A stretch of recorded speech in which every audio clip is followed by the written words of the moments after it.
wa unzila fihil Qur'an hudan linnasi wa bayyinati minal huda wal furqan. Asyhadu an la ilaha illallah wa asyhadu anna Muhammadan abduhu wa rasuluh la nabiyya ba'dah.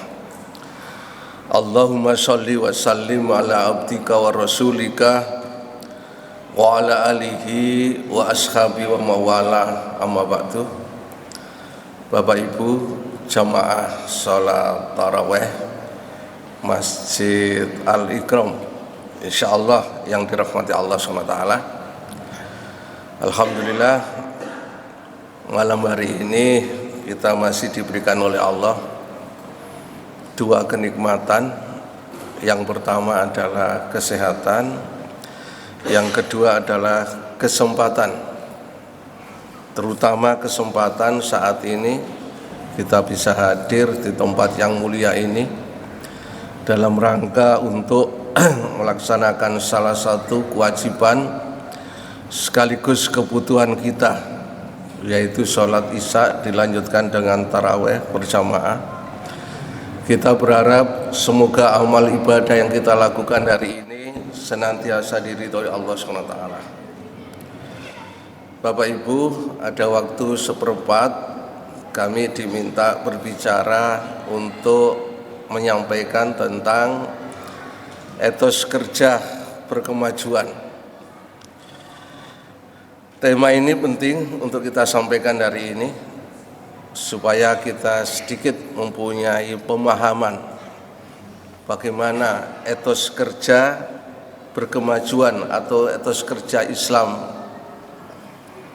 Sebagaimana kita ketahui bahwasanya dalam ajaran Islam itu hampir semua ibadah yang dilakukan oleh umat Islam ini membutuhkan biaya, dan tidak ada kayaknya amal ibadah yang tidak butuh biaya. Dan biaya ini tidak bisa didapatkan kecuali dengan berusaha atau bekerja. Karena itu Allah mengingatkan di dalam surat At-Taubah surat 9 ayat 105, wa quli malu fasyarallahu amalakum, dan bekerjalah kamu, nanti Allah akan memberikan. Dengan kata lain, dalam ajaran Islam bekerja itu adalah sebuah kewajiban. Karena apa? Ada satu kaidah dalam fikih itu dikatakan malayatimul wajib ilabi wa wajibun. Suatu kewajiban tidak bisa dilakukan kalau tidak melakukan sesuatu itu, maka sesuatu itu adalah wajib. Artinya apa? Untuk melaksanakan,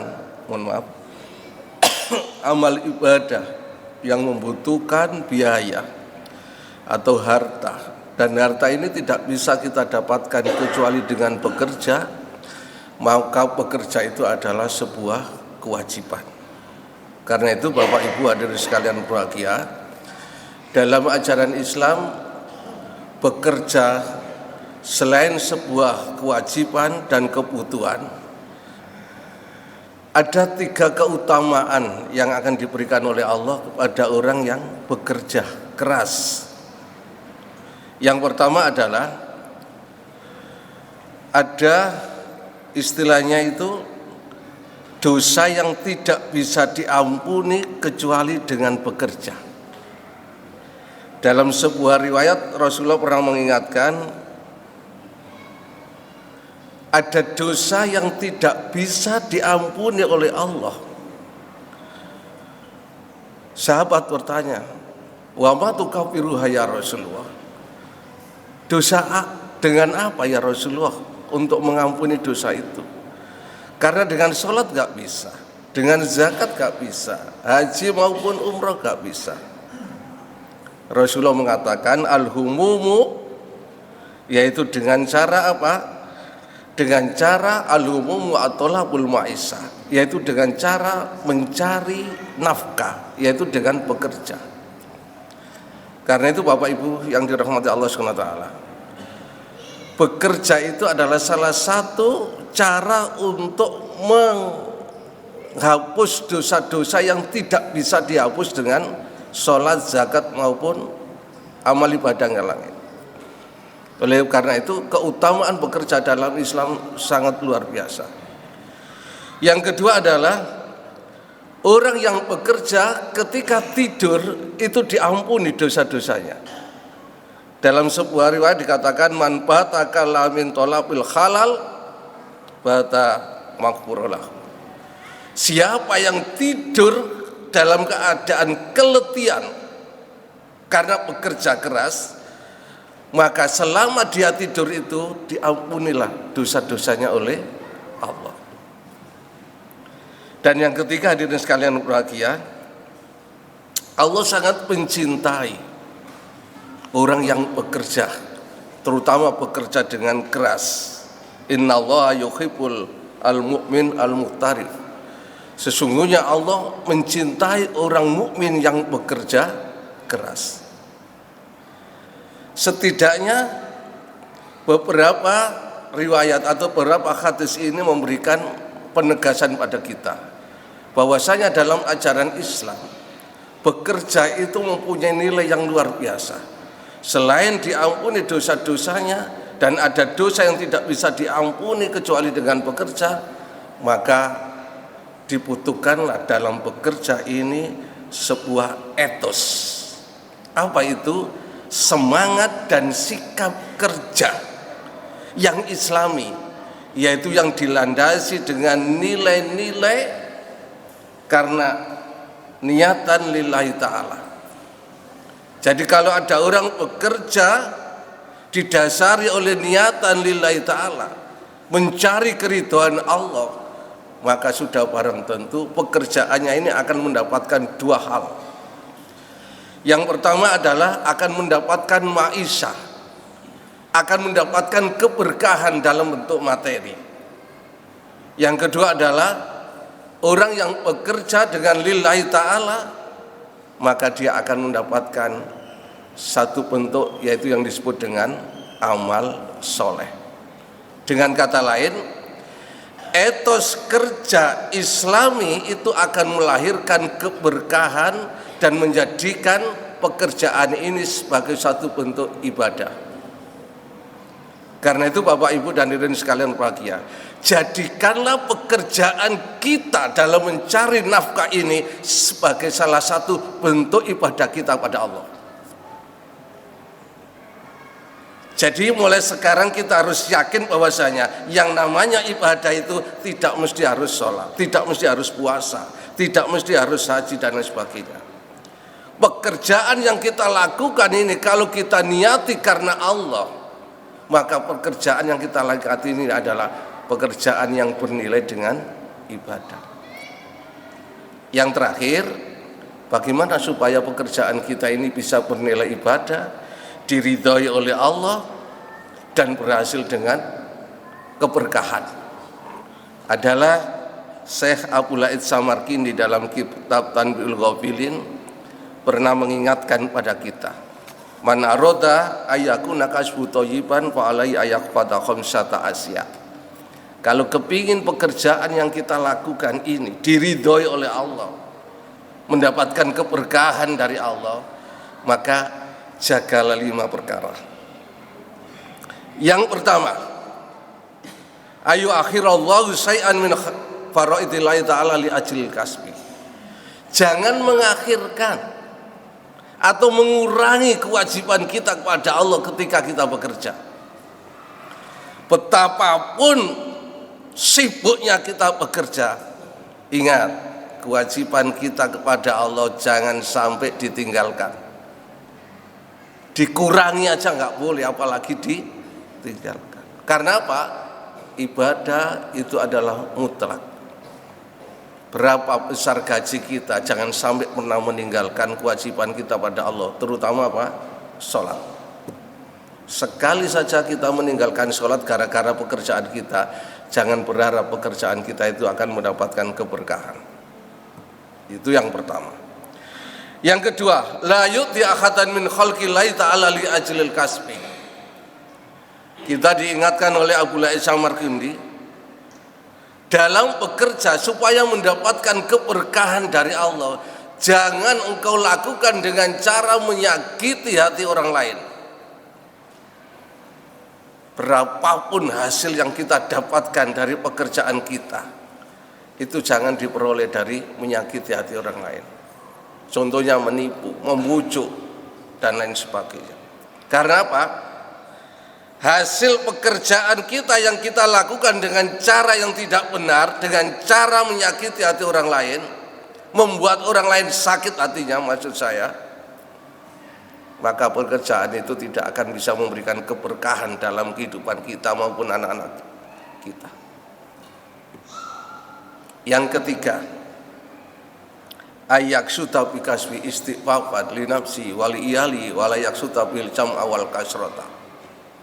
Kita diingatkan oleh Abu Laid Samarkindi supaya pekerjaan kita ini bernilai ibadah dan mendapatkan keberkahan, maka ketahuilah bahwasanya pekerjaan yang kita lakukan ini jangan hanya hasilnya untuk kepentingan pribadi dan keluarga semata. Karena apa?